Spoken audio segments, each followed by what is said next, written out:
From time to time, folks ask me about wood finishing and what I would do about certain situations with wood. And it's a huge subject, okay? Really hard to capture in a very short episode like this, but I did want to go over a few basics and a few tricks that I've been using over the years that have worked very well. Now, if you're really interested in getting into this subject in a big way, Bob Flexner has written this fantastic book about the subject called Wood Finishing, and it's very detailed, exquisite detail, in fact, about many different processes for wood finishing. He's really made a fantastic study of it. A free plug for you there, Bob. Really good book about wood finishing if this is a topic you really want to get into in a big way. Now, like most woodworkers, I'm more interested in the woodworking than I am the finishing, but I've learned enough to try and get a decent finish when I need to. So I'm going to cover some basic tricks today that I use for wood finishing. And so let's start with, first of all, the staining and then the sealing of the wood. They're two different things. You can buy a lot of products that do a stain and a seal in one, and you might have used something like that on a deck, a wood deck or something like that.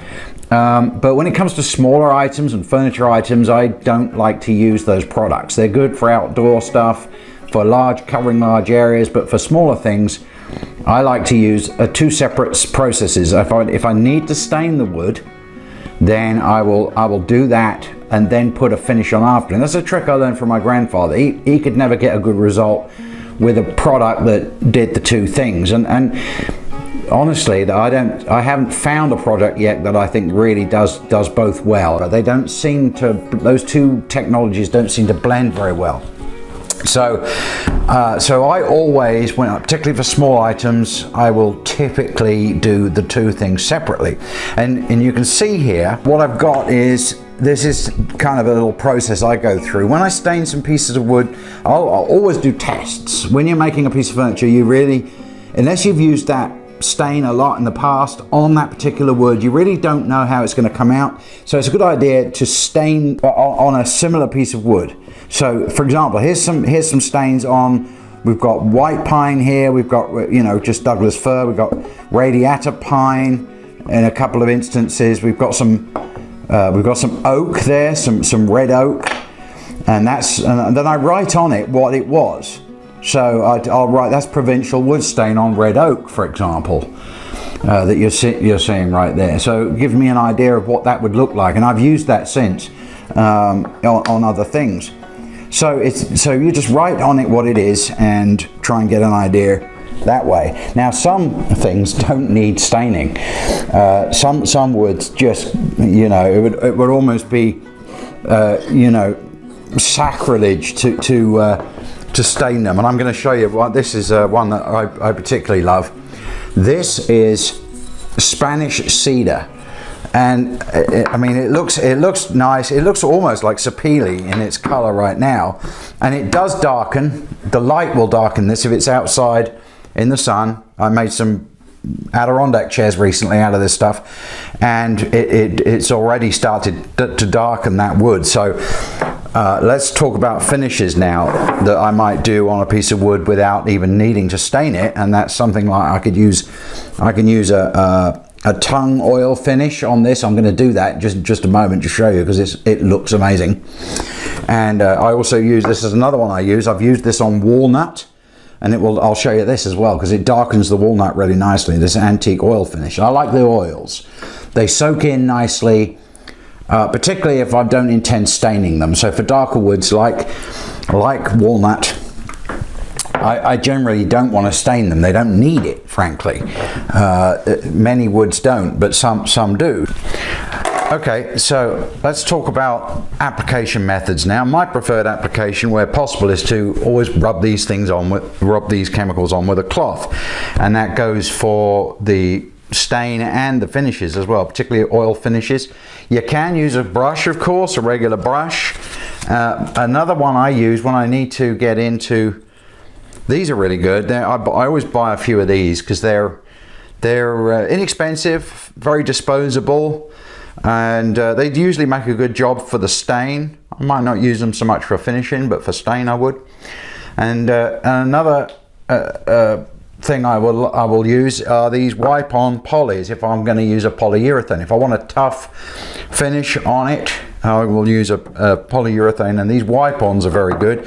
Again, you just put them on with a cloth, and what I like about these is they dry quickly, and you can put 2 or 3 coats on in a couple of hours and get a pretty decent finish out of them, and you're done. Whereas if you brush it on, the old traditional stuff, leave it 24 hours and so on. So, you know, it's like I said, there's so many options with this. I'm just going to give you a few of my favorites, all right? So I'll save this till last because this looks really nice. We'll do something with the Spanish cedar last. First of all, what I want to do now is talk about the woods that we put these things on, and this is one good use for all your scrap wood. This is some cedar. One of the little projects I'm looking at right now is to actually stain a yellow cedar table, and so what I want to do is try some different. We're trying to meet a certain color, and so I've got a few stains here that I think will do that, and I'm going to try putting those onto these different and make a sample and then write on it what it is, and then we can take it to the job and see if it which of these best matches the furniture items. And so it's a good way of kind of figuring out the color that you need for something. And I'm gonna also, where did I put those?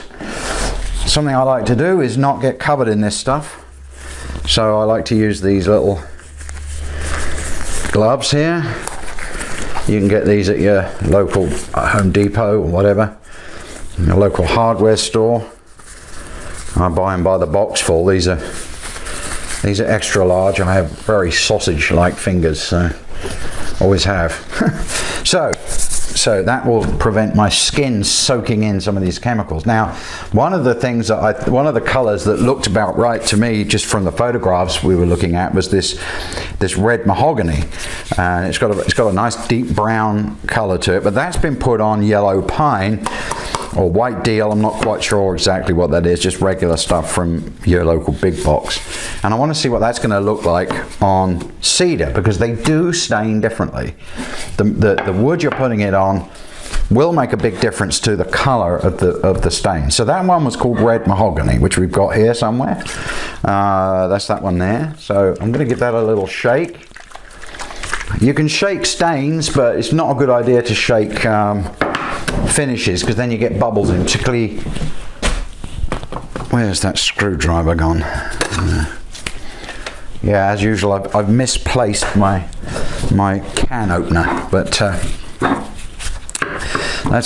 I've given that a bit of a shake. That's red walnut. Okay, so you want to have a Sharpie handy for this process as well. And what I'm going to do is I'm going to put that on to my samples of cedar here and see how that comes up in terms of color. Okay, so let's try the red mahogany on this one. And I'm just going to use one of my cloths. You'll need a couple. I just buy these by the bagful, these terry cloths. I find these very good for doing this. But I'm going to just use one corner of it, and I'm going to put this on. And you want to put it on fairly thick, but you see that cedar's really soaking that color up, and it's, you know, and of course it's wet at the moment, so it does look a little different to the pine version over there. But let's see, that's really soaking that up. I've got a rough side on there, I won't put it on there. And now one trick with this is, let's put it on the end grain as well, because there'll be some end grain on the table, so we'll see how that looks. All right, let's get some on there. And I put it on like that, leave it a few seconds. That's really soaked in. So now we have another cloth, which we use to just take the worst off. And I've got rather than ruin a new one, I've got this one. This is my takeoff cloth. And I'll just let that settle for just a few more seconds.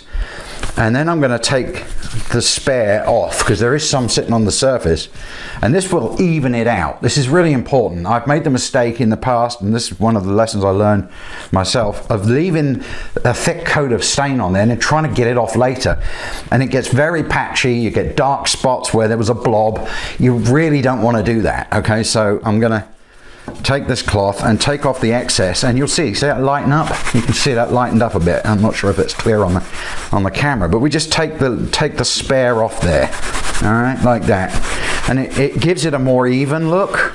It's a little bit harder to do on the end grain there, of course, but you know, on the side. So we put it on and then we take it off, all right, but let it soak in first. And so that is how the red mahogany looks, which is, let's put the grains going the same way. It's already darker on the cedar. Of course, it's still wet, so that's something to keep in mind also. That's still wet, that stain, so we do need to let that dry out a little because that will lighten up. Now we're trying to achieve a certain color. I've got some other samples here. That's red mahogany again. We got one here called black cherry. That doesn't look very close to the, not sure what that one is. So that's one of the colors I was thinking that might work to try and match up what it is we're trying to achieve here. All right, so it's one of the dark ones. So let's put the lid on that one. And another trick with that, let's get a mallet. Another trick with these, keep them moist, of course, is to stop them drying out. Let's use a mallet, a soft mallet, to pop that down, and then just flop that over and back again, and that helps seal up the can and keep the contents moist. All right, now we've got another one here. This is called dark walnut. Let's see what that looks like on cedar. All right. So again, let's give that a shaking up. All right, so we'll try our dark walnut. This might be too dark, I don't know. We're trying to get away from, it doesn't want to be too red. The color I'm trying to meet is a very, very brownish color, not too red. So we, let's see what this looks like. This looks much darker. And so I'm going to go to a different corner of my cloth here. And let's just get a little bit of this one. And now that actually might be closer to what we want.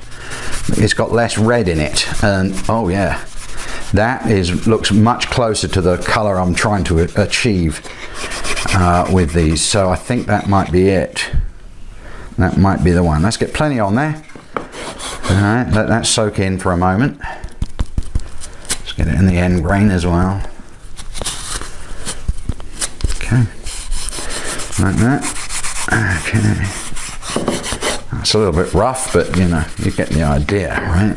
And look at that's much browner than this one.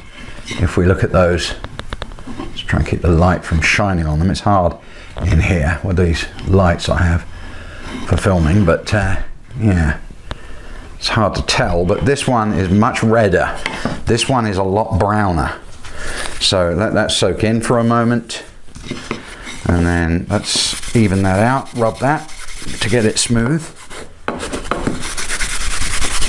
And again, it's hard to tell, but it is definitely a lot more brown than it is red, which is true of this one. And I don't know how well you're going to be able to see that with the camera, but there's definitely, this one looks a lot more like the color we're after. So the trick now is, let's label these. Now I've seen what that looks like on cedar, because that's what we're aiming for with this particular project that prompted the question. So let me just seal that back up. All right, and get me a Sharpie. Right. So, and this is the important part, of course. We want to write down what that was. So that was actually Minwax. And I call this one dark walnut. Okay.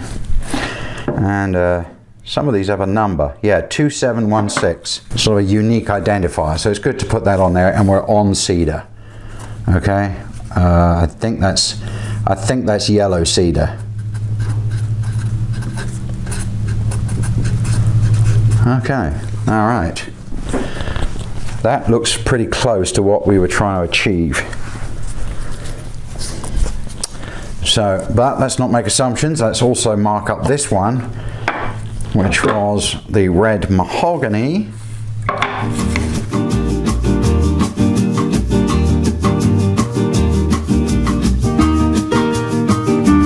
Let's see if we've got any other dark stains that might match this, because I want to give this to my friend so she can check it against the chairs that she's trying to match her table to, and then we can she can know what stain to purchase rather than kind of guessing and you know, spending money on extra stains.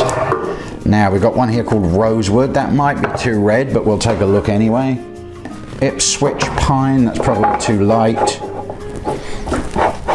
And the rest of these are, that's black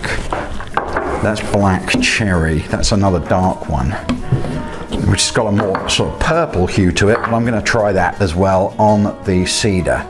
So let's try those two, rosewood and cherry, and see how those fare. All right.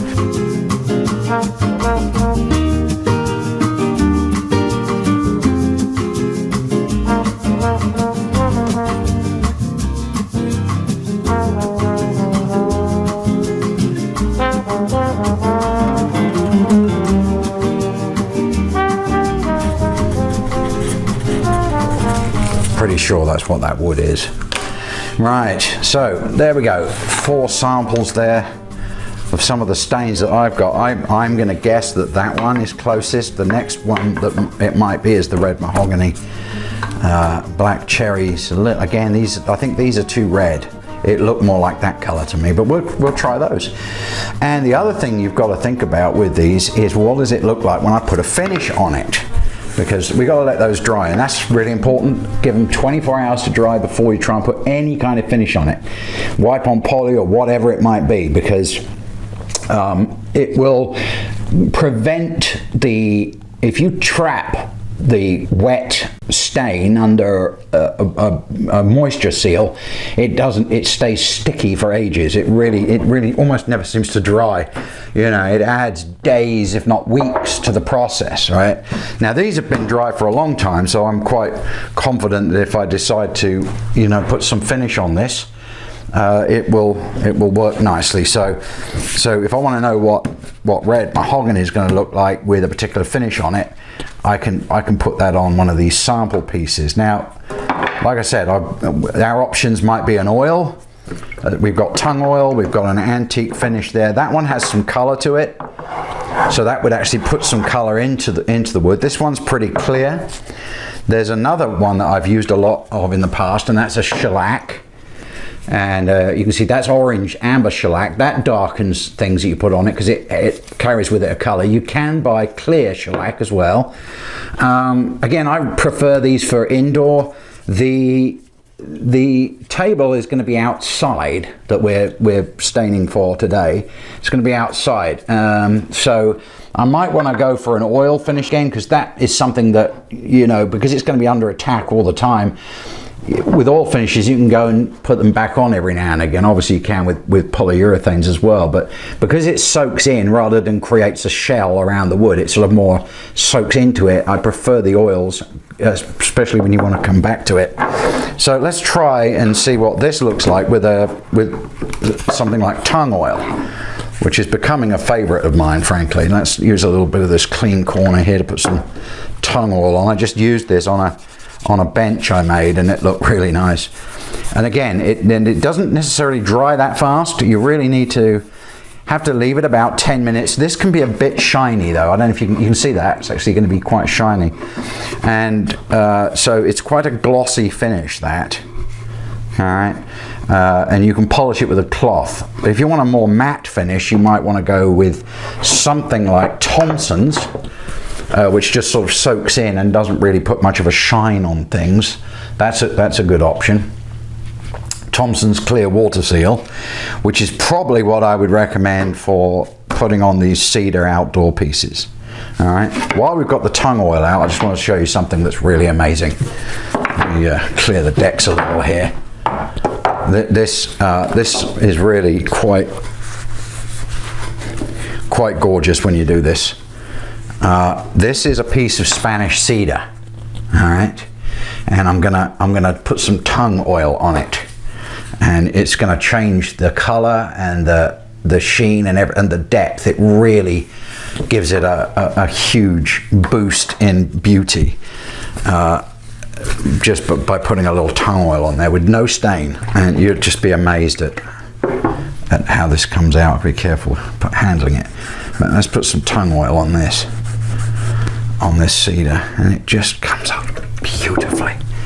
But you see how it's going to make it look darker like that? Absolutely gorgeous. Really darkens the wood. Here it goes. Put a little more on. Even though it's not got hardly any color in it itself, it's the way it reacts with the wood, just really gorgeous.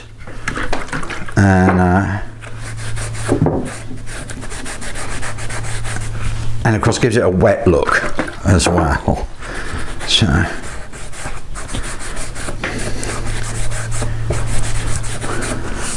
there we go. It's not really been smoothed out, but there we go. Some tongue oil on there. Look at that. Really pops the grain.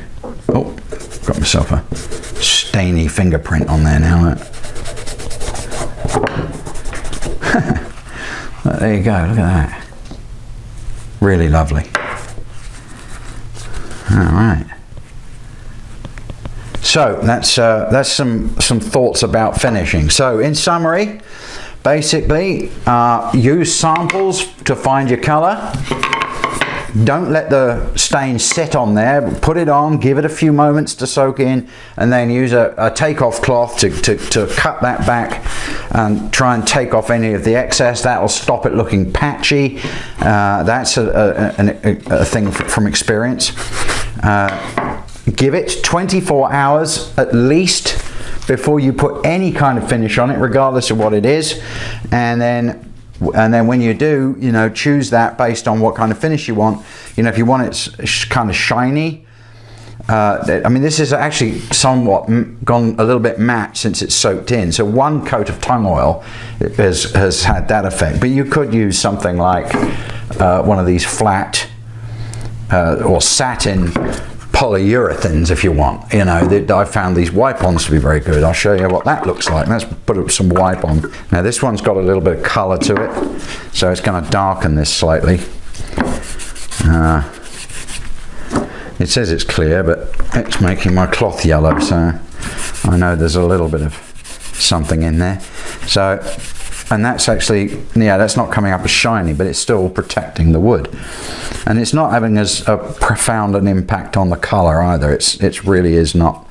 It's pretty neutral, so that's nice, and that's just protected that.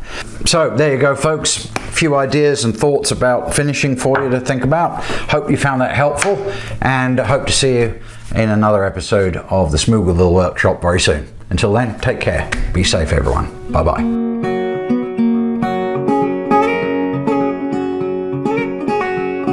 Please click the like button if you found this episode helpful, and we'd love to have you as a subscriber, as there's always something interesting going on in the Smoogleville Workshop.